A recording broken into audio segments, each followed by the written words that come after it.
आखिर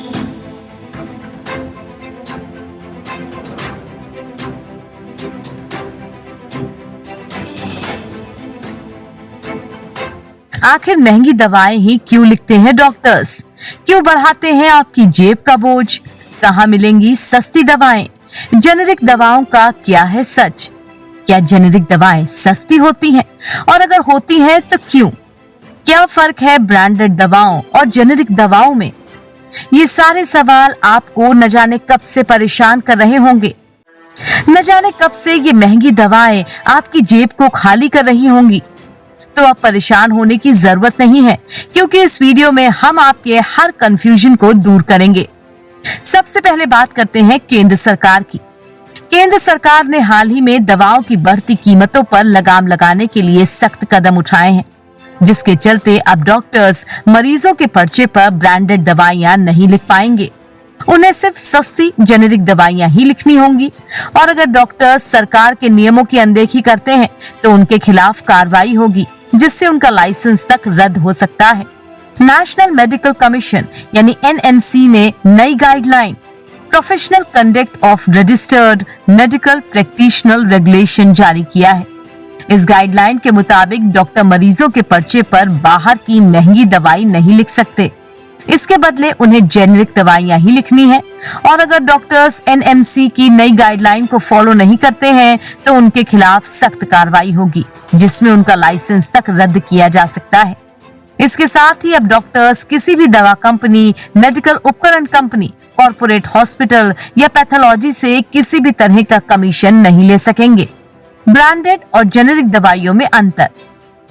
सबसे पहले दवा बनाने वाली कंपनियां बीमारियों के इलाज के लिए एक्सपेरिमेंट करती हैं और उसी आधार पर एक सॉल्ट बनाती हैं। इस सॉल्ट को गोली, कैप्सूल या दूसरी दवाइयों के रूप में स्टोर कर लिया जाता है। ये दवाइयां ही जेनेरिक दवाइयां कहलाती हैं। ये दवाइयां अपने सॉल्ट के नाम से ही पहचानी जाती हैं और मार्केट में बेची जाती हैं। पूरी दुनिया में सॉल्ट का जेनेरिक नाम एक ही होता है। एक ही सॉल्ट को अलग अलग कंपनियां अलग अलग नाम से तैयार करती हैं और अलग अलग कीमतों पर बेच देती हैं। जेनेरिक दवा बनाने वाली कंपनियों ने अपना ब्रांड नाम भी डेवलप कर लिया है। इसके बाद भी ये दवाइयां काफी सस्ती होती हैं। वहीं जब कोई बड़ी कंपनी किसी फॉर्मूले पर आधारित कोई दवा बनाती है तो ये ब्रांडेड दवा बन जाती है। हालांकि कंपनी उस दवा को सिर्फ एक नाम देती है और दोनों के असर में कोई अंतर नहीं होता, सिर्फ नाम और ब्रांड का अंतर होता है।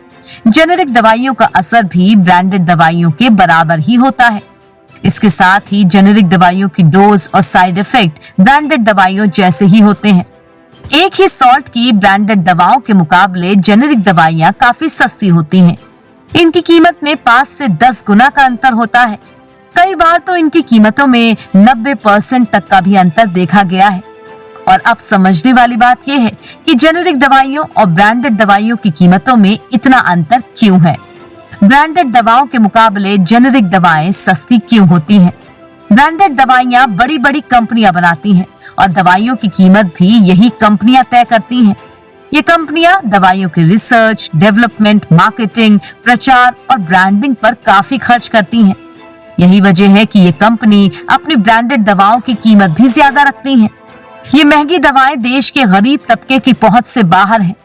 ब्रांडेड दवाओं के मुकाबले जेनेरिक दवाइयां 30 से 80% तक सस्ती होती हैं, क्योंकि जेनेरिक दवाइयों की सीधी मैन्युफैक्चरिंग होती है।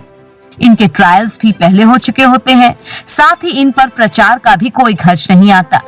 इसके साथ ही जेनेरिक दवाइयों की कीमत सरकार की सहमति से तय की जाती है।